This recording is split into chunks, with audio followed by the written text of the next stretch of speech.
आज की जो ये प्रेस वार्ता हम लोगों ने यहाँ रखा है इस काशी की धरा पर श्रृंगेरी मठ में, इस प्रेस वार्ता को रखने का मुख्य उद्देश्य ये है कि हम लोग की जो संस्था है सनातन संस्था ब्रह्मराष्ट्रम,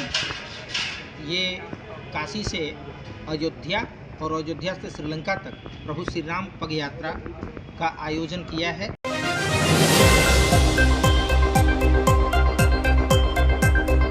की जो ये प्रेस वार्ता हम लोगों ने यहाँ रखा है इस काशी की धरा पर श्रृंगेरी मठ में, इस प्रेस वार्ता को रखने का मुख्य उद्देश्य ये है कि हम लोग की जो संस्था है सनातन संस्था ब्रह्मराष्ट्रम, ये काशी से अयोध्या और अयोध्या से श्रीलंका तक प्रभु श्री राम पग यात्रा का आयोजन किया है और इसके माध्यम से भारत की संस्कृति, भारत की जो व्यवस्था है अति प्राचीनतम, उसको समझने के लिए और लोगों में सनातन संस्कृति की चेतना को जागृत करने के लिए हम लोगों ने इस पग यात्रा को प्रारंभ किया है। 22 जनवरी को अयोध्या में प्राकट्य उत्सव है। हार्दिक आभार। प्रभु श्री राम के 500 वर्षों के बाद अपनी मंदिर में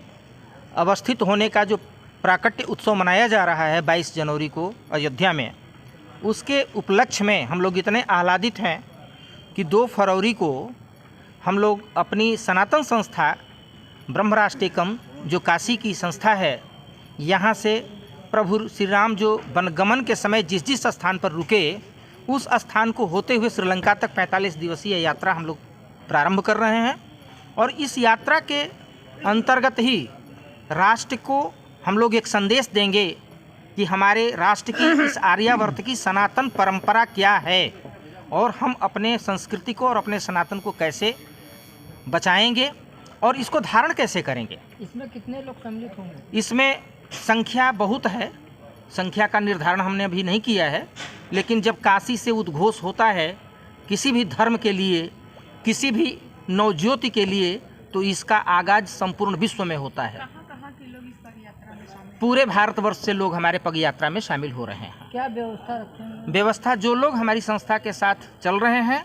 उनके रहने की, उनके चलने की संपूर्ण व्यवस्था हमारी संस्था कर रही है। जहाँ जहाँ रुकेंगे वहाँ की क्या मिट्टी भी, वहाँ क्या मिट्टी और वहाँ का जल, जहाँ जहाँ प्रभु श्री राम अपने वनगमन के समय में जितना समय व्यतीत किए हैं उस धरा की रज और उसका जल हम लोग अपने साथ एकत्रित करके काशी, श्रीलंका में कहाँ जाएंगे? श्रीलंका में जो रावण का किला था वहाँ तक हम लोग जाएंगे। भगवती जहाँ योग माया हमारी जगत जननी जगदम्बिका माँ सीता अशोक वाटिका में बैठी थी, उस स्थान को भी हम लोग जाएंगे और वहाँ से भी उनके चरण रज उठा कर लाएंगे। हाँ, आप सभी को राम राम। ये इस यात्रा का जो प्रमुख उद्देश्य है कि हम लोग जिस तरीके से प्रभु श्री राम जी ने 14 वर्षों का वनवास किया था जिस समय, और कहते कि कहते कि कोई भी प्रायोजन होता है जब आप वनवास करते हो, तो उन्होंने 14 वर्ष में 1000 वर्षों तक उन्होंने शासन चलाया और अपने रामराज की स्थापना की। तो उसी कड़ी से प्रभावित होकर के संस्था ने भी श्री राम अभी जिस तरीके से रामलला विराजमान हो रहे हैं अयोध्या में, और उसी कड़ी में हम लोग भी श्री राम पग यात्रा